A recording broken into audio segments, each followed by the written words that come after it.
गणे मंगलम कुंद कुंदाद्यो जैन धर्मोस्तु मंगलम सर्वमंगल मांगल्यम सर्वकल्याणकारकम प्रधानम सर्वधर्माणां जैनं जयतु शासनं स्वभाव गुणानां विस्तरं वक्ष्ये स्वभावानां तथैव च पर्यायानां विशेषेण नत्वा वीरं जिनेश्वरम्। बोले महावीर भगवान के आचार्य गुरुवर श्री विद्यासागर जी महाराज की, आचार्य श्री समय सागर जी महाराज की। ऊपर सुनो, ऊपर जानो को आवाज आएगी, यह होगा।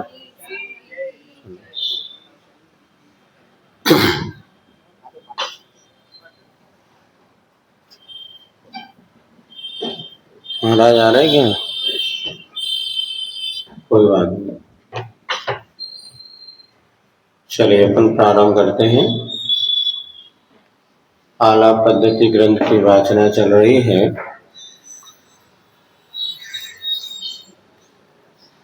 द्रव्य गुण पर्याय और स्वभाव की चर्चा करते करते आगे प्रमाण और नए अधिकार हमने पढ़ा। प्रमाण अधिकार में जो प्रमाण वस्तु को पूर्ण रूप से जानता है, तो नए अधिकार में वह एक देश किस तरह जानता है, ये समझने का प्रयास किया। इसके बाद उपनय की भी चर्चा की। अब ये जो प्रमाण, नए, उपनय आदि जो है, इनका विशेष व्याख्यान पढ़ें। इसके पूर्व में इनकी जो परिभाषा दी हुई है उसको हम यहाँ पर देखते हैं। कल का विषय तो वैसे क्लियर था, 9 नए की चर्चा की थी, 3 उपनय की चर्चा की थी। अब जो प्रमाण, नए, उपनय जो हमने कल समझा था, उनका पारिभाषिक रूप से देवसेन आचार्य ने क्या वर्णन किया, इसको पढ़ने के लिए सूत्र नंबर 177 निकालिए। 177 सूत्र नंबर 177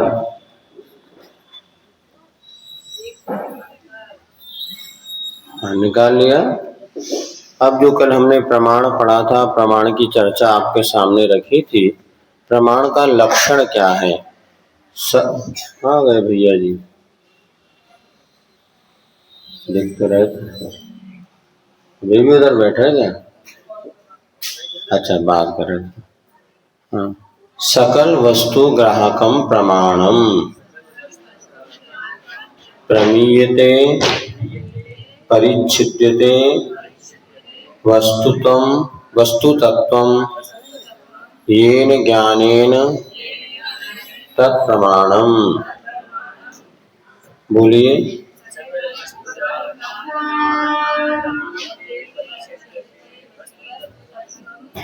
हाँ, परिच्छिद्यते माने निश्चय किया जाता है। तो सकल वस्तु को ग्रहण करने वाला ज्ञान प्रमाण माना जाता है। अर्थात वस्तु के पूरे रूप को जो हमारे दृष्टि का विषय बन रहा है, अथवा जो जितना भी वस्तु का स्वरूप है, उस सबका निश्चय करने वाला, उस तत्व का निर्णय करने वाला वह जो ज्ञान है वस्तु तत्व का, वह ज्ञान ही प्रमाण माना जाता है। जिसे हमने पूर्व सूत्र में सम्यक ज्ञानम प्रमाणम के नाम से भी पढ़ा था। अब चूंकि 5 ज्ञान होते हैं, उसमें कुछ ज्ञान थोड़े पदार्थ को जानता है, कुछ पूरे को जानता है, कुछ इंद्रियों से जानते हैं, कुछ आत्मा से जानते हैं। ये प्रत्यक्ष और परोक्ष के भेद से हमने अब यहाँ पर उस ज्ञान के 2 भेद किए हैं 178 नंबर सूत्र में। तद वेदा सविकल्पेतर भेदात्। अब वो जो प्रमाण के भेद पूर्व में हमने क्या पढ़ा था, प्रत्यक्ष और परोक्ष। अब यहाँ पर द्वितीय परिभाषा देते हुए कह रहे हैं उसके दो भेद और हैं, सविकल्प प्रत्यक्ष और निर्विकल्प प्रत्यक्ष।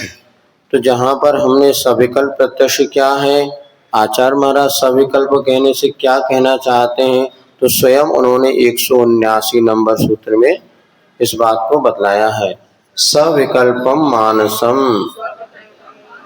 तत्चतुर्विधम मति श्रुता बधि मन पर्यय रूपम। हाँ, अब यहाँ पे सविकल्प ज्ञान का अर्थ लिखा, मानस अथवा विचार या इच्छा सहित जो ज्ञान होता है, या जिसे छायोपशमिक ज्ञान कहते हैं, जो इच्छा पूर्वक ज्ञान है उसको सविकल्प कहा। मैं इसको जानना चाहता हूँ, और ऐसी इच्छा करते जब वो पदार्थ को जानने के लिए अपने उपयोग को ले जाते हैं, तब वह वस्तु का ज्ञान होता है। और निर्विकल्प में क्या होता है, उपयोग ले जाना नहीं पड़ता, स्वयं वह पदार्थ ज्ञान में झलकता है, तो इसके लिए मानस कहा है। सविकल्पम यानी मानस अर्थात मन से उत्पन्न या विचार इच्छा सहित जो ज्ञान उत्पन्न होता है। और मति श्रुत अवधि, मति ज्ञान, श्रुत ज्ञान, अवधि ज्ञान और मनः पर्यय ज्ञान, इन 4 रूपों में वो ज्ञान होता है। क्योंकि कभी भी मन में विकल्प होगा, मुझे इसको जानना है, तब ये ज्ञान कार्यकारी होंगे। लेकिन निर्विकल्प ज्ञान के साथ ऐसा नहीं है, आप जानना चाहो अथवा ना जानना चाहो, ज्ञान में तो सारे के सारे पदार्थ झलकते हैं। अब अवधि ज्ञान कैसा है, हो सकता अवधि ज्ञान का क्षयोपशम होने के बाद भी जब तक आप उसका प्रयोग नहीं करने का मन बनाएंगे, तब तक वो प्रयोग में नहीं आएगा। जैसे आदिनाथ भगवान जो थे, जब उनको अंतराय होता रहा 6 माह के उपवास के बाद भी, तब भी इनको उतना विकल्प नहीं हो कि अवधि ज्ञान लगा के जान सकते थे, चाहते तो, लेकिन वो ज्ञान का उन्होंने प्रयोग ही नहीं किया। ये भी मानना, जब व्यक्ति का पुण्य का उदय होता है तभी हमारी बुद्धि उसके अनुरूप होती है। किसी की सहायता करने का भाव होता है, किसी की सहायता करने का भाव नहीं होता, और वस्तु है भी तो भी तत्संबंधित ज्ञान ही नहीं लगता। और हमने तो कई बार इसका प्रयोग किया, समझ में आता है कि जब प्रवचन करने वक्ता बैठते हैं तो उस समय सामने श्रोता के पुण्य पाप के और उसकी परिणति से और वो वक्ता के वचन निकलते हैं।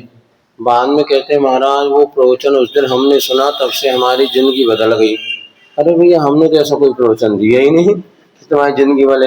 हाँ हाँ, नहीं, वो आपने जो समय बाद, कभी एक बच्चा आता है, वो किसी की पढ़ लिख रहा है, वो नौकरी करने के उद्देश्य से पढ़ता था वो, और एक दिन हमारा प्रवचन वहाँ इंदौर में कौन सा वो था, एक जैन कॉलोनी है, वहाँ प्रवचन हुआ, वो बैठा था।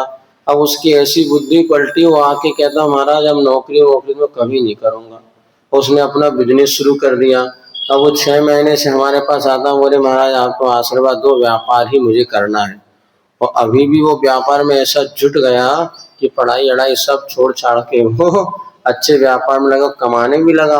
और उसने 25-50 रुपये भले कमाया, लेकिन उसको पता है 4 साल में मैं इसमें उठ जाऊंगा। वो कह रहा, उस प्रवचन मैंने सुना ना, उसके निमित्त से प्रवचन ना अपन ने किया, ना पता कि कौन सभा में बैठा, लेकिन जब भव्य जीव का पुण्य होता है तो उसके निमित्त से वैसे वचन निकलते हैं। और कब, इसीलिए हाँ 2007 में ये भी कह रहे ऐसे सुन लिए थे प्रवचन, वो बात लग गई। तो कई बार ऐसा होता है। तो ये जो विकल्प सहित अवधि ज्ञान, मन पर्यय ज्ञान आदि, ये जब लगाए जाते हैं तब होता है। क्षयोपशम बने रहने के बाद भी इसका हो सकता कभी भी प्रयोग ना हो। किसी के पास अवधि ज्ञान उत्पन्न भी हो जाए, लेकिन कभी उन्होंने उसको प्रयोग किया। जैसे विष्णु कुमार मुनिराज को रिद्धि हो गई, उनको भी ज्ञात नहीं था, लेकिन जब उन्होंने हाथ फैला के देखा, अरे भैया अपने को रिद्धि हो गई। ऐसे कुछ अवधि ज्ञान मन पर्यय ज्ञान के साथ भी होता होगा। अब चूंकि आज किसी को अवधि मन पर्यय ज्ञानी अपने समक्ष तो है नहीं, अवधि ज्ञान होने में तो वैसे आज कोई बाधा लगती नहीं है, लेकिन वो रिद्धि की अपेक्षा भले ना हो, किंतु सामान्य से अवधि ज्ञान अंत में, चूंकि जब ये पंचम काल का अंत आएगा तो अंत में वो मुनिराज और आर्य का, मुनिराज को अवधि ज्ञान रहेगा, उससे जान करके वो बताएंगे पंचम काल का समापन आदि आदि है। ये तो हम अवधि ज्ञान को रिद्धि के रूप में स्वीकार करते हैं, जो कि 63-64 दिन परमावधि दिशावधि रिद्धि मानी जाती है। लेकिन सामान्य रूप से देखा जाए तो ये ज्ञान का भेद है। तो अवधि ज्ञान का क्षयोपम किसी को हो नहीं सकता, ऐसा कोई आगम प्रमाण नहीं है। अब देवों में, नारकियों में जो अवधि ज्ञान का क्षयोपम हो सकता है, मनुष्य उससे ज्यादा श्रेष्ठ है। हाँ, त्रियंच में अवधि ज्ञान हो सकता है, तो मनुष्य को क्या बाधा। हाँ, इसलिए आगम में कोई उदाहरण ना त्रियंच का आज तक मिला है, और पंचम काल में कोई बस इतना ही मिलता है कि अंत समय में जो मुनिराज होंगे पंचम काल के अंत में, उनको अवधि ज्ञान, अथवा अरविंद राजा को वगैरह, वो भी सब चतुर्थ काल के होगा। इसीलिए क्या, हाँ, पुरुष का भी कहाँ है उस समय। अब ये भोग भूमि में, तो भोग भूमि में शायद देवियों को तो होता है, देवगति में देवियां जो अवधि ज्ञान होता है वह मनुष्य में अब कैसा। हाँ, हाँ, नहीं आया वैसे, बहुत सी बातें आचार्य कह नहीं पाए। हाँ, हाँ, हाँ, हाँ,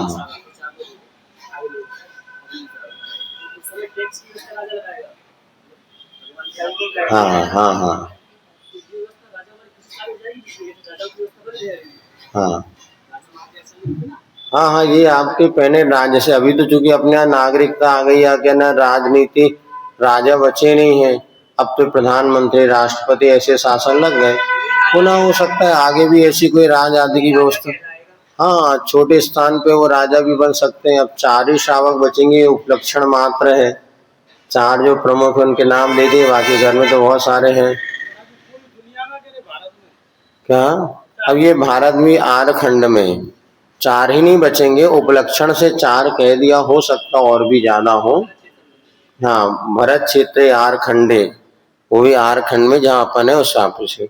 और फिर ये सब भविष्य की बातें हैं, आगम में जितना लिखा उतना ही हमारे ज्ञान का विषय बनता है। बाकी द्रव्य क्षेत्र काल भाव के अनुसार क्या परिणमन होगा, वो हमारे कोई ज्ञान का विषय नहीं है। अब इतना अपने को समझना है। अब आगे बताते हैं, निर्विकल्प मनोरहितम केवल ज्ञानम। और मन अथवा विचार से रहित जो ज्ञान होता है वो निर्विकल्प ज्ञान माना जाता है। जैसे केवल ज्ञान है, केवल ज्ञान में किसी प्रकार की इच्छा नहीं होती, फिर भी सारा ज्ञान पदार्थ उनके ज्ञान में झलकता है। इस प्रकार से प्रमाण की व्युत्पत्ति का कथन करते हुए ये 4 सूत्र आपके सामने रखे। अब आगे नए का लक्षण और भेद बताते हुए अगले सूत्र आता है। प्रमाणेन वस्तु कुछ संगृहीतार्थैकांशो नयः शुद्ध विकल्पो वा ज्ञातो अभिप्रायो वा नयः नाना स्वभावेभ्यो व्यावृत्य एकस्मिन् स्वभावे वस्तु नयति प्राप्नोति इति वा नयः।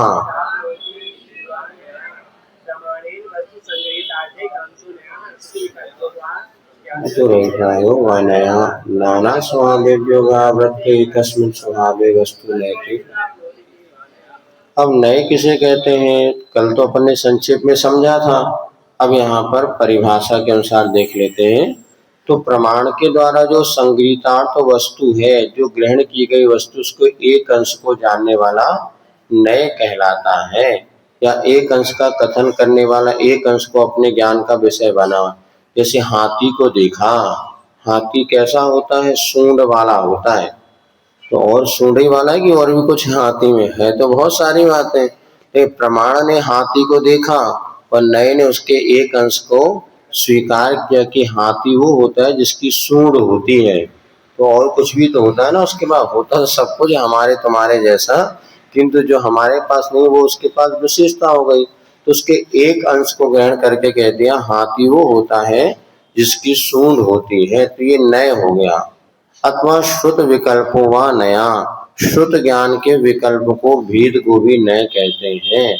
श्रुत ज्ञान हो गया जो सुना जाए तो श्रुत ज्ञान, और उसके भेद करते हुए जो किसी एक पार्ट को या एक अंश को ग्रहण करें उसको भी नय कहते। अथवा श्रुत का एक पार्ट प्रमाण है तो दूसरा पार्ट उसका नय है, जिसके द्वारा वस्तु तत्व का ज्ञान होता है। अथवा आगे बताया ज्ञातु अभिप्राय नया, ज्ञाता के अभिप्राय को भी नय कहते हैं। जो वस्तु को आपने देखा है, किस अभिप्राय से देखा है, आपसे हमने पूछा माइक कैसा है, तो आपने कहा काला है, और इन्होंने कहा लंबा है। तो हमारा अभिप्राय रंग की दृष्टिकोण से कहा, इसलिए वो वही नए हैं। इन्होंने जो हाइट की दृष्टिकोण से देखा तो लंबा माइक दिखा। तो ज्ञाता का अभिप्राय क्या है, वक्ता की इच्छा क्या है, वक्तुम इच्छा इति विवक्षा। तो नए जो रहता है किसी एक अभिप्राय के अनुसार वस्तु का कथन करता है। जो जानने वाला उसको ग्रहण करने वाला है उसका अभिप्राय क्या है, इसको कहते हैं नए। अथवा और परिभाषा आपको बता देते हैं, नाना स्वभावेभ्यो व्यावृत्त, बहुत सारे वस्तु के स्वभाव थे, उसमें अनेक स्वभावों में सबको अलग करके किसी एक स्वभाव की हमने वस्तु को जो ले गए, वस्तु को प्राप्त कराता है, वो नए कहलाता है। जैसे मान लीजिए पानी का स्वभाव कैसा है, ठंडा भी है, बहने वाला भी है, पतला भी है, और भी अनेक प्रकार के उसमें स्वभाव ले लो, जड़ भी है, तो ये पारदर्शिता है। अनेक स्वभावों के मध्य में यदि किसी ने पूछा पानी कैसा स्वभाव वाला, हमने कहा शीतल स्वभाव वाला। हाँ, 21 स्वभाव तो सब में है ही, अब लेकिन उदाहरण की दृष्टिकोण से हमने कहा शीतल स्वभावी है।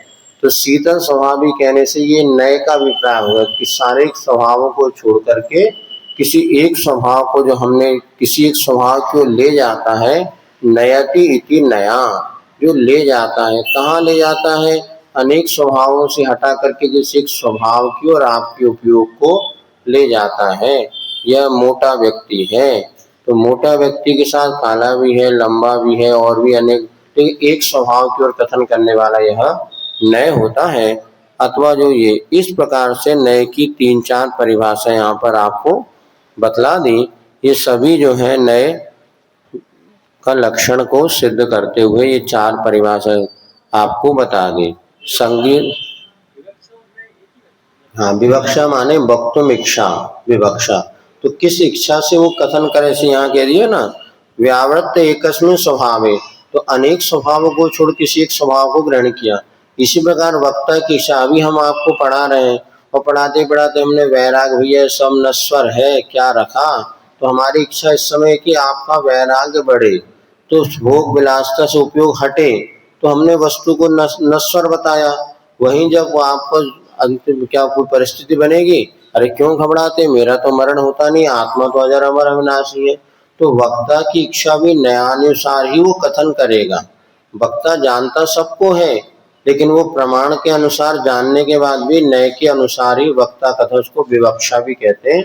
उसके मन में किस विवक्षा से, किस अभिप्राय से वह ज्ञातु अभिप्राय लिखा ना, अभिप्राय माने होता विवक्षा, ज्ञाता के अभिप्राय को भी नए कहते हैं। वो किस अभिप्राय से, किस उद्देश्य से वस्तु को कहने जा रहा है, उसमें लय बदल जाती, तुक बदल जाता, कैसा हो, ठीक हो, हाँ, आपके बात बात में बहुत से अर्थ निकल जाते हैं।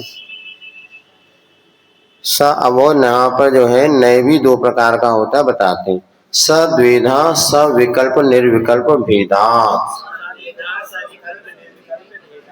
अब वहां पर भी जो नए जो है वो 2 प्रकार, जैसे प्रमाण के 2 भेद बताए, इसी प्रकार विकल्प नए के भी 2 भेद बतलाए हैं। ये आलाप पद्धति की विशेषता, अन्यथा कहीं ऐसा ये भेद पढ़ने को नहीं मिला। तो सविकल्प नय और निर्विकल्प नय, तो यहाँ पे सविकल्प नय होता है जो कि सापेक्ष होता है, उस सुनय माना जाता है, और निर्विकल्प यानी निरपेक्ष लिया है जो कि दुर्नय माना जाता है। जैसे एक द्रव्य, गुण और पर्याय, तो एक दूसरे के सापेक्ष जो वस्तु नित्य है कि अनित्य है, नित्य भी है और अनित्य भी है, तो द्रव्य की अपेक्षा नित्य है तो पर्याय की अपेक्षा अनित्य है, ऐसा स्वीकार करने वाला ये सविकल्प नय, जो दूसरे भेद को भी स्वीकार करे, इसे सुनय भी कहते हैं। और जो निर्विकल्प, वो हम किसी की बात नहीं, जो हम कह रहे हैं बस वो ही सही है कि वस्तु नित्य है तो नित्य ही और अनित्य है तो अनित्य है, ऐसा जो मानेंगे ये निर्विकल्प नय, किंतु इसे दुर्नय कहा है, ऐसा यहाँ पर इन्होंने इसका अर्थ किया। ये कार्तिकेय अनुप्रेक्षा की गाथा में भी इसी तरह से सविकल्प और निर्विकल्प का अर्थ किया है। दोनों दुर्नय, वस्तु कोई नहीं है, नए गलत नहीं है, लेकिन यदि हटाग्रह करेगा तो दुर्नय है। यदि दूसरे को लेके चले तो हम सुनय हो जाएगा। या एव नित्य क्षणिकादो ये नया मितोनुपेक्षा स्वपर प्रणाशना तएव तत्व विमलस्य ते मुने परस्परेक्षा स्वपरोपकारिणा। एक दूसरे की अपेक्षा लेकर के आप बात कहते तो सुनय है, और अपेक्षा को ना रखते हुए एकांत से कहते हैं तो वही दुर्नय है। नए सुनय दुर्नय दो चीज नहीं है। आपकी बुद्धि किस तरह से उसको स्वीकार कर रही है। हाँ, प्रमाण का तो अंश है ही। क्या लेकिन प्रमाण में भी सविकल्प और निर्विकल्प, और सविकल्प में मति ज्ञान है तो कुमति ज्ञान भी है। कुमति का है बता तो रहे। हाँ, सम्यक ज्ञान ही प्रमाण है, लेकिन उसके बाद यदि आपने मति ज्ञान लिया तो अब चूंकि यहाँ पे सम्यक ज्ञान का प्रसंग होने से सम्यक ज्ञानम प्रमाणम कहा, लेकिन उसी के साथ मिथ्या दृष्टि व कुमति ज्ञान, कुश्रुत ज्ञान, अवधि ज्ञान हटने के बाद भी वो ज्ञान है कि नहीं। तो प्रमाण के तो दो ही भेद है ना हमारे। प्रमाण नहीं रधिगम, तो प्रमाण न के द्वारा जानते, क्योंकि यहाँ पर सम्यक्त का प्रसंग होने से इसको ही प्रमाण कहा जाता है। तो प्रमाण का अर्थ होता है अभी पूरी तरह जो जाने वो प्रमाण, उसके एक अंश को जाने वो नए।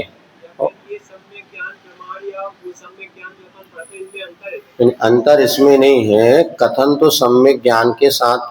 जैसे आपने मार्गणा स्थान पढ़ा होगा तो वहाँ पे ज्ञान मार्गणा में कितने हैं ज्ञान, तो मूल में सम्यक ज्ञान तो 5 है, किंतु 3 जो है वो भी मार्गणा के भेद में लिया कुमति।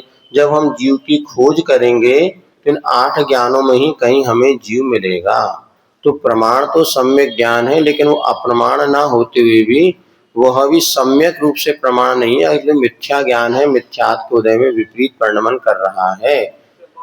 हाँ, वो प्रमाण का ही एक विपरीत परिणमन हो गया, ऐसा मान के चलो। हाँ, ज्ञान तो 5 ही मति श्रुतावधि मने, लेकिन ये 5 ज्ञान में प्रथम 3 ज्ञान जो मिथ्या रूपी परिणत हो जाते हैं। ज्ञान तो मति श्रुत अवधि ही रहेगा, लेकिन वो मिथ्या दृष्टि के सद्भाव से वह ज्ञान कुमति को श्रुत में हो गया, और वही सम्यक दृष्टि से सुमति सुश्रुत। अलग से कोई इसमें भेद नहीं। क्योंकि ज्ञान मार्गणा में जब अपन जाएंगे तो अपने को 8 ज्ञान लेना पड़ेगा, अथवा जब आप संयम मार्गणा में जाएंगे तो असंयम को भी लेना पड़ेगा, क्योंकि जितने भी जीव हैं इन असंयम में भी रहेंगे, और 5 जो आपके देश संयम और 7 संयम के भेद बताए हैं। खोज जब की जाएगी तो मिथ्यात्व में भी खोज होगी। हाँ, सम्यक, क्योंकि वो सम्यक मार्गणा है। यदि हमें जीव की खोज करना है तो मिथ्यात्व में इन मार्गणाओं में वो जीव मिलेगा। ऐसा अब जैसे सुनो, यदि अपन सूक्ष्म दृष्टि से पढ़े, जैसे हम लोग प्रतिक्रमण करते हैं, प्रतिक्रमण में आया कि अनेक प्रकार के सोना चांदी वस्त्र आदि, जब मुनि महाराज ने पूरा सब छोड़ ही दिया फिर भी सबका प्रतिक्रमण करने का क्या भाव। परिग्रह आदि परिमाण जब उसमें भेद करते हैं तो हमने कम 10 प्रकार के परिग्रह के नाम आते हैं। हाँ, ये अब ये चम्मच कटोरी आदि महाराज के कुछ है नहीं, फिर भी त्याग कर दे। त्याग करना है, चूंकि आपने जिन 10 परिग्रह का त्याग किया उसमें क्षेत्र वास्तु हिरण सुवर्ण ये 10 का मैंने त्याग किया। इसके बाद यदि संबंधी कहीं विकल्प आदि तो उसका भी मैं छोड़ता हूँ। बाहरी रूप से त्याग करने के बाद भी उस विवक्षानुसार उसको कथन हो जाता है, उसमें कोई बात नहीं। चलिए, अब इसके बाद कहते हैं निक्षेप की व्युत्पत्ति। यद्यपि आगे अभिन्न वही सुनय होता है, वही दुर्नय होता है। एकांत पढ़ करेंगे तो दुर्नय हो गया, और यदि आपने दूसरे पक्ष को स्वीकार के लिए वही बात सुनय हो गई। गलत कुछ भी नहीं है, बस हटाग्रह यदि हो गया तो वो गलत है, हटाग्रह नहीं है तो वो सही है। अब निक्षेप की व्युत्पत्ति करती है। यद्यपि अभी हमने यहाँ पर नाम स्थापना आदि नय का निक्षेप का वर्णन आगे नहीं पढ़ा, फिर भी यहाँ पर एक सूत्र के माध्यम से आचार्य महाराज निक्षेप की और चर्चा कर रहे हैं। क्योंकि तत्वार्थ में नाम स्थापना द्रव भाव तस् तन्यासा करके इन 4 निक्षेपों को भी वस्तु तत्व का ज्ञान करने में सहयोगी माना था।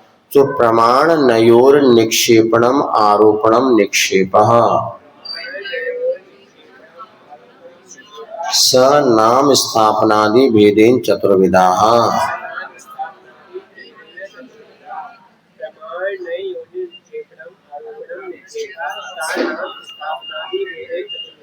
अब यहाँ पर जो आपने प्रमाण और नय के द्वारा जो वस्तु को जाना था, अब उन वस्तु को व्यवहार चलाने के लिए नाम आदि निक्षेप किए जाते हैं। नाम निक्षेप, स्थापना निक्षेप, द्रव्य और भाव निक्षेप। इस अपेक्षा से निक्षेप 4 प्रकार का होता है। नाम निक्षेप में आपको बताया था, बिना किसी जाति या गुण की अपेक्षा के किसी का नामकरण कर देना नाम निक्षेप कहलाता है।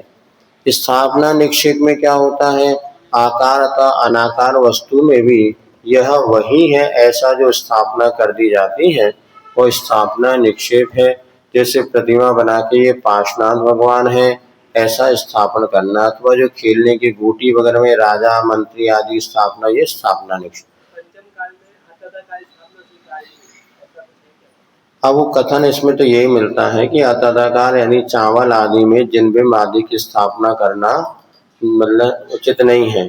तो उनका उसमें अलग अलग लोगों के अलग अलग मत मिलते हैं। अतदाकार स्थापना यदि अब जो इसमें क्या बताया, बाकी अतदाकार स्थापना तो उचित नहीं है।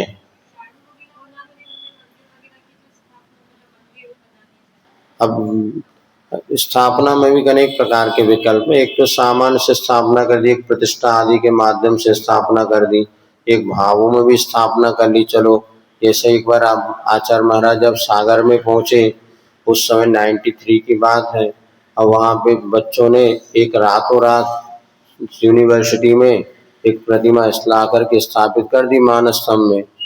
एक सीमेंट का पोल था, उसके ऊपर उन्होंने बनाया, वो प्रतिमा ला के रख दी। उसी समय पुलिस वगैरह आई, संघर्ष हुआ, वो प्रतिमा के गोली चली तो बाजू कान के बाजू से गोली निकल गई, अभी उसमें छेद था। अब वो लड़कों ने तो साल 2 साल पहले उसको ऐसे रखा था, कोई प्रतिष्ठित प्रतिमा थी नहीं। अब लोगों का कि पता नहीं, हम लोग वहां जब पहुंचे तो लोगों को आदर्शी नमोस्तु करते कि नहीं करते क्या पता, कि प्रतिष्ठित प्रतिमा है नहीं। फिर आचार्य महाराज गए और बढ़िया बैठ के जैसे नमोस्तु किया तो प्रतिमा प्रतिष्ठित हो गई। अब लोगों ने कहा कि आचार्य माने के इतने उपसर्ग और परिसर से बच्चों की आस्था से जो प्रतिष्ठित है, ये प्रतिमा को बिना पंच कल्याण के भी प्रतिष्ठित हो गई। और जब उन्होंने नमोस्तु किया तो सारे संघ ने नमोस्तु किया, परिक्रमा करी, प्रतिमा प्रतिष्ठित हो गई। अब एक गुरु के नमस्कार करते हैं भैया, ये विधि विधान जितने अपन 5-7 दिन के कर रहे हैं, ये तो इसीलिए कि भैया सबकी मानसिकता बन जाओ। मंत्रान्यास आदि विधि से उस प्रतिमा की जो है पाषाण अथवा धातु में ऊर्जा को हमने प्रतिष्ठित प्रदान किया, जिससे प्रतिमा सब प्रतिष्ठित हो गई। ऐसा अति प्राचीन प्रतिमा होती तो कई बार उससे, तो ये स्थापना निक्षेप में मूल में भी हमने मान लिया। नहीं करो ना, विवाह के लिए इतना काम करने नहीं पड़ता रे बेटा। यही तो कह रहे बेटा, ब्याह सुन तो ले, ब्याह में इतना खर्चा नहीं करने पड़ा। ब्याह में मां 1.25 रुपए की हल्दी से पूरा काम हो जाता, हाथ पीले करना बस। फिर 1.25 करोड़ काय को कर रहे, 20 करोड़ खर्चा, अभी 5,000 करोड़ की शादी हुई। अब वो तो बाकी इतना भी है ना, एक प्रकार से लोग व्यवहारिकता में सबकी प्रतिष्ठा बनी रहे। देवी से भगवान को उठाते हैं तो वहाँ पे एक नारियल रखते हैं। नारियल में ये वो भगवान है, क्योंकि विषम संख्या बना करके रखनी पड़ती है, तो वो ये भगवान है ऐसा मान करके वो नारियल वहाँ स्थापित नहीं, ऐसा मान करके नारियल स्थापना करने की जरूरत नहीं। वो तो वेदी से अपन ले भी गए तो उसमें कोई इतना दोष थोड़ा ना, अनुमति लेकर के हम ले जा रहे हैं। इसलिए कई जगह हमने कहा नारियल नहीं रखते, कई जगह रखते थे। इस बार हमने देखा उसमें कुछ नहीं रखा था वेदी में, तूने कहा अब ऐसा कोई जरूरी नहीं है, कई लोग वहां पे नारियल रख देते हैं वो उसमें। अभी क्या ना, प्रतिष्ठा ग्रंथों के अनुसार अथवा प्रतिष्ठाचारों में हर विधि विधान को लेकर के मान्यता भिन्न भिन्न है। आगम में भी भिन्न भिन्न मान्यता है और सभी बात को लेकर के हैं। इसलिए हम तो कहते भैया जिसका जो काम है उसको वो करने दो, हम ज्यादा हस्तक्षेप नहीं करते। प्रतिष्ठाचार क्या कर रहे हैं, हमारा काम है सूर्य मंत्र देना और हमारा कार्य प्रवचन करना। बाकी तुम्हारे विधि विधान तुम जानो, पाप पुण्य तुम जानो, हमें ज्यादा उलझने। अब मूर्त हम क्यों निकाले, हमने कहा प्रतिष्ठाचार का हम तो जहाँ बैठे सोई मूर्त मान लेते, हम कभी नहीं उलझते। ओला ओला इतनी मूर्त है। अब कई जगह होता महाराज ने मूर्त निकाला 3 बजे का, प्रतिष्ठाचार ने निकाला 2:30 बजे का। अब वही में संघर्ष हो जाता, महाराज कहते हमारे मूर्त में मानो, कहते हमारी मूर्त में। तो हमने कहा भैया तुम्हें निकालो, हम तुम्हारी मूर्त में काम कर दे रहे, हमें क्या करना है। इसीलिए कई बार हमने प्रतिष्ठाचार और महाराजों की मूर्ति में बड़ा अंतर होता है। इतने बजे करो भैया जो कर, नहीं इतने ध्वजारोहण। अब वो कह रहे ठीक है, हमें क्या फर्क पड़ना है, अपन तो अतिथि है। जिस तिथि में काम करो वही सफल हो जाते। हमने कभी तिथि को ज्यादा देखा ही नहीं, और हमेशा प्रभु की कृपा से सब सफलता मिलती। और नहीं तो अच्छे अच्छे मुहूर्त देखने के बाद ही आंधी तूफान जो आना सो आता ही है, और जो करना सो होता है। फिर भी व्यावहारिक दृष्टिकोण से इसका निषेध नहीं है, किंतु ज्यादा इसमें उलझने का कोई काम नहीं। आपको बताया था ना एक बार आर्य का आदर्श आर्य का संघ सा पटेरा में आके बैठ गया और कहने लगा महाराज आज चतुर्थी है, कल प्रवेश करेंगे। तो आचार्य कहते मरवे कि वो मोक्ष जाने के लिए मुहूर्त देखोगे क्या? बस मुहूर्त के लिए मुहूर्त है तो गुरु के पास जाने का मुहूर्त है, भग यहाँ पर तुरंत भी निकल गई बाहर 1 बजे रिक्ता तिथि में अगवानी हो गई, बढ़िया कहा हो क्या करो। अब सब तिथि देखा तो रहा, और सब वास्तु है तो उसका कटाक्ष भी है। चलिए अब यहाँ पर आपको द्रव्य निक्षेप माने होता है भविष्य और भूत की पर्यायों को वर्तमान में ग्रहण करने वाला द्रव्य निक्षेप है। इसी प्रकार वर्तमान पर्याय से भाव को कहना द्रव्य भाव निक्षेप माना जाता है। नयों की भेदों की व्युत्पत्ति और आगे कहा जा रहा है, जो अपने 9 नए पढ़े थे। द्रव्य मेवार्थ प्रयोजनम अस्थिति द्रव्यार्थिका। यद्यपि इस विषय में आपको पूर्व में पढ़ा चुके हैं, फिर भी सूत्र के अनुसार पढ़ते हैं तो अपना ये विषय भी पूर्ण हो जाएगा। द्रव्य ही जिसका प्रयोजन है उसको कहते हैं द्रव्यार्थिक नए। जैसे हमने आपसे पूछा आप कौन हैं, आपने कहा मैं जीव हूँ, तो जीव द्रव्य ही आपका प्रयोजन था, इसलिए आपने द्रव्यार्थिक नए से मैं जीव हूँ, ये बात सही है। अब द्रव्य भी 2 प्रकार के होते हैं, तो शुद्ध द्रव्य जिसका प्रयोजन वो शुद्ध द्रव्यार्थिक नए, और अशुद्ध द्रव्य जिसका प्रयोजन वो अशुद्ध द्रव्यार्थिक नए। तो 185 नंबर का सूत्र आता है, शुद्ध द्रव्यम द्रव्य मेवार्था प्रयोजनम मस्यति शुद्ध द्रव्यार्थिका। अब शुद्ध द्रव्य जिसका प्रयोजन वो शुद्ध द्रव्यार्थिक ने। 4 द्रव्य तो सर्वथा शुद्ध है, धर्म अधर्म आकाश और काल। जब इनकी हम चर्चा करेंगे शुद्ध द्रव्यार्थिक ने का विषय बनेगा।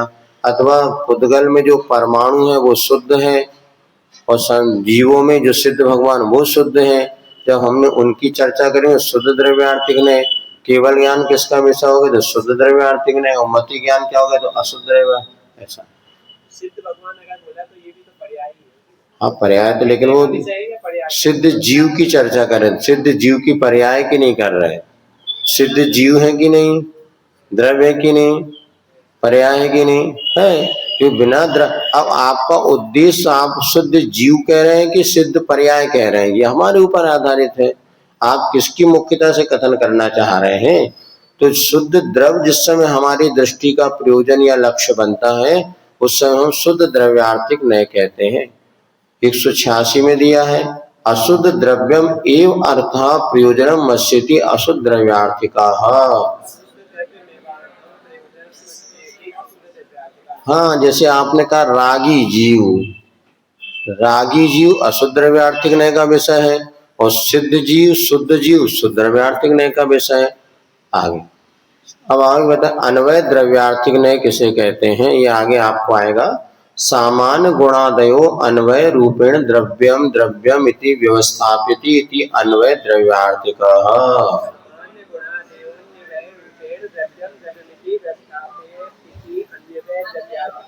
हाँ जो नए सामान्य गुण पर्याय स्वभाव को ये द्रव्य है, यह द्रव्य है, इस प्रकार से अन्वय रूप से द्रव्य की व्यवस्था बनाता है, वो अन्वय द्रव्यार्थिक नय माना जाता है।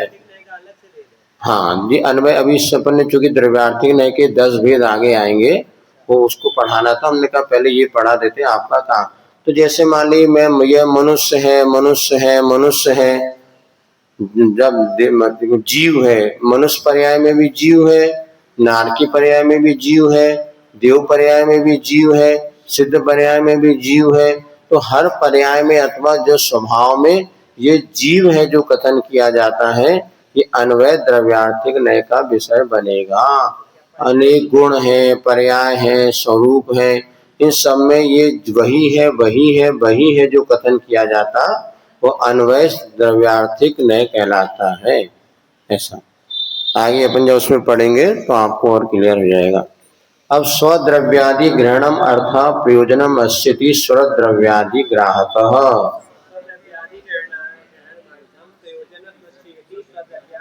अब स्वद्रव्य, स्वक्षेत्र, स्वकाल और स्वभाव को जो ग्रहण करता है उसे स्वद्रव्यादि ग्राहक द्रव्यार्थिक नय कहते हैं। स्वचतुष्टय में जीव हूँ, तो स्वद्रव्य क्षेत्र काल के पीछे मैं जीव हूँ, इसको ग्रहण करने वाला स्वद्रव्यार्थिक ग्राहक नय माना जाता है। पर द्रव्यादि ग्रहणम अर्थात प्रयोजनम अस्ति पर द्रव्यादि ग्राहकाः। अब पर द्रव्य में पर द्रव्य क्षेत्र काल की अपेक्षा मैं अजीव नहीं हूँ। अपन ने पढ़ा था ना अस्ति और नास्ति स्वभाव, मैं जीव हूँ ये स्वद्रव्यादि ग्राहक, मैं अजीव नहीं हूँ ये पर द्रव्यादि ग्राहक चतुष्टय। तो पर द्रव्यादि ग्राहक चतुष्टय नहीं की अपेक्षा मैं जीव नहीं हूँ, तो स्वद्रव्यादि ग्राहक चतुष्टय के मैं जीव हूँ। स्वद्रव्य क्षेत्र काल भाव, पर द्रव्य क्षेत्र काल भाव, तो ये दोनों बातें यहाँ पर कहेंगे। इस प्रकार से द्रव्यार्थिक नय की व्युत्पत्ति का कथन हुआ। अब हमें पर्यायार्थिक नय की क्या व्युत्पत्ति बनती है? नहीं, सूत्र तो आगे आएंगे। अभी पर्यायार्थिक नय का परिभाषा जो आपको कल बताई थी उसका यहाँ सूत्र के माध्यम से खुलासा हो रहा है। पर्याय एव अर्थात प्रयोजनम अस्ति पर्यायार्थिकः। पर्याय ही जिसका प्रयोजन है वो क्या कहलाता है? पर्यायार्थिक नय। बहुत सरल परिभाषा, इसमें ज्यादा उलझने का कहीं काम नहीं है, ना ही उलझन है, बस थोड़ा सा ध्यान देने की आवश्यकता है। जब व्यक्ति का ध्यान नहीं जाता तो वहीं उलझन लगने लगती है, और थोड़ी सी एकाग्रता समझेंगे तो वह सुलझन हो जाती है। अब पर्यायार्थिक नय के आगे अनेक भेद बताए हैं, उसमें दो भेदों की, तीन भेदों की यहाँ चर्चा कर लेते हैं। एक अनित्य नित्य पर्याय एव अर्थात प्रयोजनम अस्ति अनादि नित्य पर्यायार्थिकः।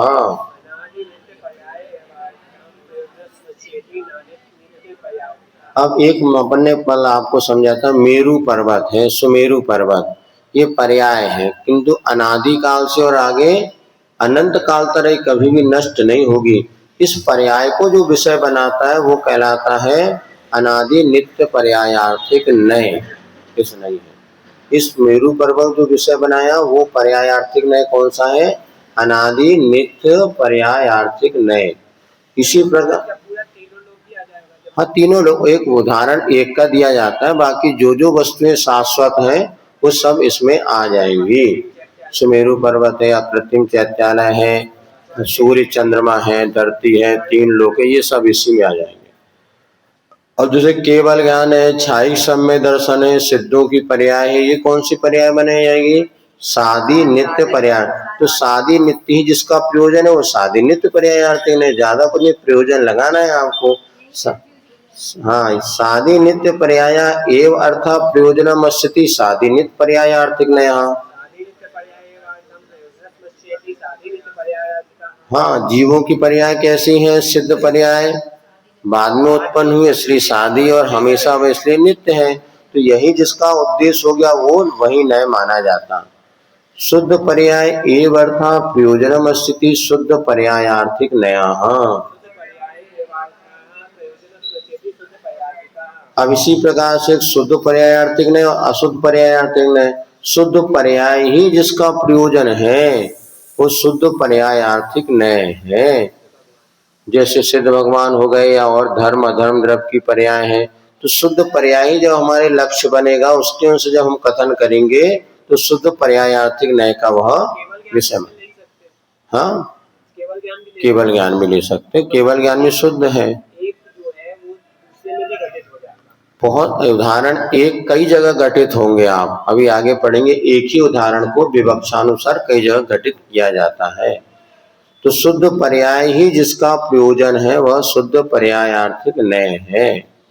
इसी प्रकार अशुद्ध पर्याय एव अर्थात प्रयोजनम अस्ति अशुद्ध पर्यायार्थिकः।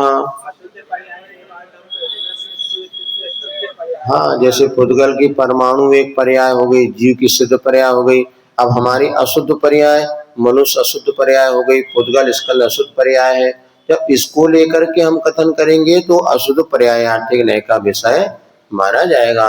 इस प्रकार से पर्यायार्थिक नय की व्युत्पत्ति का कथन हुआ। सिर्फ यही है, जिसका जो प्रयोजन है उसके अनुसार कथन करने वाला वो नय यहाँ पर माना जाता है, चाहे शुद्ध अशुद्ध के हिसाब से कर सकते हैं। अब नैकम गच्छति न एकम गच्छति निगमः निगमो विकल्पः तत्र भवो नैगमाः। हाँ, इन जो पढ़ाया जा रहा है इसमें आपको कोई कठिन तो लग नहीं रहा, सहज है। अब चाहो तो एक ही दिन पे घंटों व्याख्या करके चर्चा करके समय भी निकाल सकते हैं। तो हमारा क्या है, समय निकालना अपना प्रयोजन नहीं है समय का सदुपयोग करना जिसका, हाँ जिसका। अब चर्चा आप लोग करो, पूछो तो ठीक है, नहीं तो अपन जो अभी जो 9 नए अपन ने पढ़ के आए हैं, द्रव्यार्थिक नए, पर्यायार्थिक नए, द्रव्य जिसका प्रयोजन वो द्रव्यार्थिक नए। अब द्रव्य में भी शुद्ध द्रव्य जिसका प्रयोजन वो शुद्ध द्रव्यार्थिक नए, अशुद्ध द्रव्य जिसका प्रयोजन अशुद्ध द्रव्यार्थिक नए, शुद्ध पर्याय जिसका प्रयोजन शुद्ध पर्यायार्थिक नए, अशुद्ध पर्याय जिसका वो अशुद्ध पर्यायार्थिक नए। इसके बाद अनादि नित्य पर्याय जिसका प्रयोजन वो अनादि नित्य पर्यायार्थिक नए, सादी नित्य जिसका विषय है वो सिद्ध पर्याय। इस प्रकार से कथन कर दिया। तो श्रव द्रव्यादि ग्रहण अर्थात प्रयोजन स्वद्रव्यादि ग्राहक, इस प्रकार से जो जो जिसका उद्देश्य है उसके अनुसार ये नय का कथन किया गया। अब आगे एकम निगम नैगम नय आदि जो है उसके विकल्प यहाँ पर कहे हैं। हमें तो सरल लग रहा है दोस्त, थोड़े से सूत्र है कहो तो पढ़ दें, नहीं तो रहने दें। सब पढ़ा हुआ है इसलिए ज्यादा कुछ भी नहीं है। देखो तो कल आपको पहले इस विषय में पूरा खुलासा कर ही दिया गया, आगे भेद इसको बताया जाएगा। सिर्फ व्युत्पत्ति अर्थ यहाँ पर उसको कहा जा रहा है। तो हाँ बाकी तो समझना आ रहा है इसलिए मैंने कहा आचार्य को ही पता है नाम स्थापना आदि पहले पढ़ चुके तो बार बार कहेगा और स्थापना आदि कैसे समझ जाएंगे, मत्यादया मति आदि समझ लो। नैकम गच्छति इति निगमः निगमो विकल्पः तत्र भवो नैगमाः। अब निगम का अर्थ यहाँ ले विकल्प अथवा जो एक को प्राप्त ना होते भूत भविष्य को भी प्राप्त होता है, ऐसे वस्तु का जो कथन होता है वह नैगम नय का विषय बनता है। विकल्प को ग्रहण करे वह नैगम नय है। हाँ आगे, हाँ आगे जो करे तो उसमें आगे पीछे की वस्तु का भी एगम नैत में आगे पीछे के पर्याय को भी वो ग्रहण कर लेता है।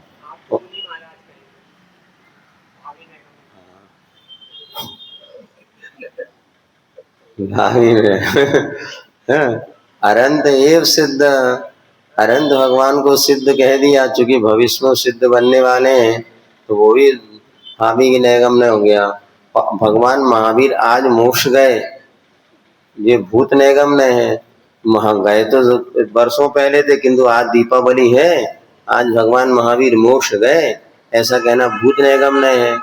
और अधूरे कार्य को पूर्ण कह देना कि क्या बना रहे, भोजन बना रहे, पर चल रहा को दाल चावल भी नहीं रहे थे, लेकिन वो अनिष्पन्न कार्य को निष्पन्नवत कह दिया, ये वर्तमान नैगम ने। ऐसा हम जो भी बात की आलाप पद्धति इसलिए तो कहा, जो भी हम कह रहे हैं क्या वर्तमान नैगम नय में अनिष्पन्न कार्य को निष्पन्नवत कहना वो वर्तमान नैगम नय ऐसा। और भूत भविष्य की नहीं, वर्तमान अनिष्पन्न आधा कार हुआ आधा नहीं हुआ, इसको वर्तमान में लिया है। जैसे खिचड़ी बन रही थी, आपने रख दिया कि भैया क्या बना रहे, भात बना रहे, भात नहीं बना हुई तो कच्चा चावल है कि उसको भात कह दिया। नहीं नहीं भावी नहीं आएगा, भविष्य में जो उस पर्याय को प्राप्त होने वाला है उस अपेक्षा से उसको भावी नैगम ने। यहाँ पूर्णता को लेकर के आगे पूर्णता का वर्णन नहीं, यहाँ अपूर्णता का ही पूर्णता में वर्णन है। थोड़ा विशेष भेद लगाएंगे तो उसमें लग जाएगा। अभेद रूपतया वस्तु जातम संग्रहणाति इति संग्रह। अभेद रूप से जो वस्तु का हमने ग्रहण किया था, ये पूरी सभा बैठी है, इसमें कोई भेद नहीं किया कि कौन चुल्लक जी बैठे हैं, कौन भैया जी बैठे हैं, कौन श्रावक है श्राविका है।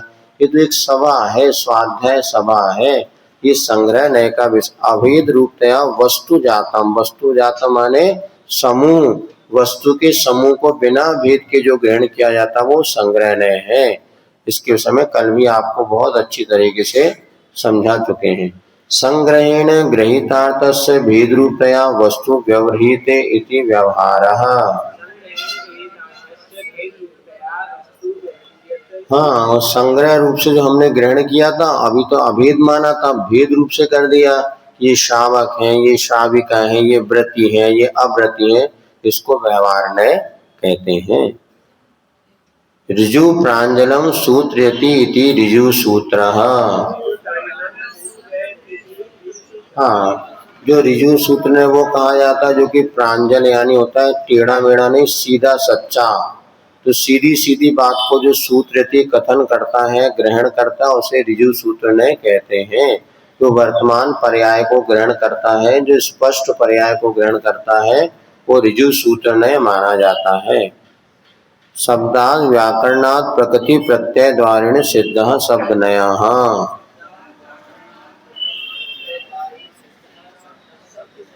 अब यहाँ पर शब्द में जो व्याकरण आदि प्रकृति प्रत्यय आदि द्वार के द्वारा जिसकी सिद्धि होती है, जो कि किसी भी प्रकार के व्याकरण संबंधी दोष को ग्रहण नहीं करता, उसे शब्द ने कहा है। अथवा दूसरी परिभाषा हमने आपको बताई थी, एक ही अर्थ का बोध करने वाले बहुत सारे शब्दों को ग्रहण करना, ये शब्द नय का विषय। इस विषय में अनेक अनेक आचार्यों के भिन्न भिन्न मत भी हैं, लेकिन आप अभी हम जो बता रहे हैं उस मत को स्वीकार करके चलो। आगे पीछे फिर जब ज्ञान बढ़े तुलनात्मक अध्ययन कर लेना, एक जगह पैर पक्का हो जाए तो फिर दूसरी जगह चर्चा करना। अभी ऐसे एक तो ये कहा कि शब्द नय वो होता है जो कि किसी भी व्याकरण के दोष को स्वीकार ना करता हुआ शुद्ध रूप से उसको स्वीकार करता है। ये व्याकरण में प्रकृति प्रत्यय आदि के द्वारा सिद्ध करके निष्पन्न शब्द को मुख्य करके विषय करता है। दूसरा एक ये शब्द ने, जैसे अपन ने स्वयंभू जी सहस्र नाम पढ़ा, तो इसमें 1008 नाम आदिनाथ भगवान के हैं। तो पूरे शब्द जो 1008 है सब आदिनाथ भगवान के ही वाचक हैं, ऐसा कहने वाला शब्द न है। किंतु समाविरूढ़ ने कहता है नहीं, कभी भी एक शब्द के दो अर्थ नहीं होते। बोला एक जो अलग अलग शब्द के अलग अलग ही अर्थ हैं। 1008 नाम है तो 1008 अर्थ हैं, ये सब आदिनाथ भगवान के नहीं। तो ये भी समाविरूढ़ ने माना है।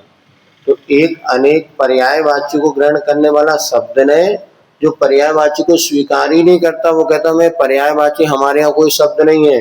यदि आपने इंद्र कहा, पुरंद कहा, या आपने आदिनाथ में स्वयंभू कहा, मुझे सब अलग अलग अर्थ को देने वाले अलग अलग शब्द हैं। कोई शब्द ऐसा नहीं होता जो कि एक से अर्थ को देता हो, हर शब्द अलग अलग अर्थ को देता है। इसी को हम स्वीकार करते उसको कहते समाविरूढ़ नय। अथवा समाविरूढ़ नय में क्या होता है आगे बता रहे हैं, फिर से परिभाषा पढ़ लेते हैं। परस्परेण अभिरूढ़ा समविरूढ़ा शब्द भेदे अपि अर्थ भेदो नास्ति यदा शक्रा इंद्रा पुरंद्रा इत्यादि समविरूढ़ा नया। हाँ, यहाँ पर शब्द भेद होने पर भी अर्थ भेद नहीं है, ये सब पर्यायवाची, ऐसा भी एक समाविरूढ़ अर्थ का दिया है। अथवा अभी अपन इसको इतना समझ ले भेद रूप से जो हमने पुस्तक में पढ़ के निर्णय किया है कि समाविरूढ़ में एक तो रूढ़ प्रधान अर्थ को ग्रहण करना। सर्वासिद्धि आदि में कहा जैसे गाय के गौ शब्द के अनेक अर्थ होते हैं, विष के अनेक अर्थ होते हैं। विष कहते से इन्होंने विष पी लिया, तो जहर पीने ही अर्थ लगाना, विष का अर्थ पानी भी होता है। तो अनेक अर्थ होते हैं, रूढ़ता से प्रधान जो अर्थ को ग्रहण किया जाता वो समाविरूढ़ है। अथवा दूसरी परिभाषा इसकी ये भी मिली कि प्रत्येक शब्द के अलग अलग अर्थ को स्वीकारता है वो पर्यायवाची को जो ना स्वीकारे। परस्परेण अभिरूढ़ा समविरूढ़ा, एक दूसरे में आरूढ़ होकर के जो करता है अतः उसको अलग अलग अर्थ में वो ग्रहण करता है, उसको भी समाविरूढ़ न कहते हैं। अब यहाँ पर उन्होंने कहा समाविरूढ़ में शब्द भेद होने के बाद भी अर्थ भेद नहीं होते, ये और एक अलग परिभाषा इनके हिसाब से हो गई कि इंद्रपन तीनों शब्द देवराज के ही पर्यायवाची, इसको हमने अभी शब्द नय का विषय बनाया था। अब आपको उलझना नहीं है, इतना ही समझना। शब्द नय में एक शब्द के अनेक पर्यायवाची को स्वीकार करता है। समाविरूढ़ ने कहता नहीं, कोई पर्यायवाची शब्द नहीं, प्रत्येक शब्द अपने आप में एक नया अर्थ देने वाला शब्द होता है, ये एक विवक्षा। दूसरी परिभाषा शब्द नय वो होता है जो कि व्याकरण से गलत अर्थ को स्वीकार नहीं करता। सारे के सारे जैसे लिंग है, संख्या है आदि आदि, प्रकृति प्रत्यय आदि द्वारों के द्वारा जो निर्दोष होता उसको स्वीकार करने वाला शब्द नय है। अथवा दूसरी उसकी परिभाषा बता रही समाविरूढ़ नय में रूढ़ता से किसी एक अर्थ को ग्रहण करने वाला समाभीर रूढ़ नय कहलाता है। एवं क्रिया प्रधानत्वेन भूयते इति एवं भूताः। इस प्रकार से और क्रिया की प्रधानता से जो होता है वो एवं भूत नय है। जैसे भोजन करना, भोजन बनाने समय तो पूजन करते समय पुजारी, तो जिसमें क्रिया की मुख्यता से ग्रहण किया जाए वो एवं भूत नय कहलाता है। इस प्रकार से जो हमने 9 नय पढ़े थे, इस 9 नय की व्युत्पत्ति अर्थ यहाँ पर बता दिया। इनके विशेष भेद प्रभेद आदि अगर हमें अपन इसके बाद पढ़ेंगे। इसके बाद उपचार नय की भी उन्होंने जो की भी परिभाषा आगे दी है। आज इतना ही रखते हैं।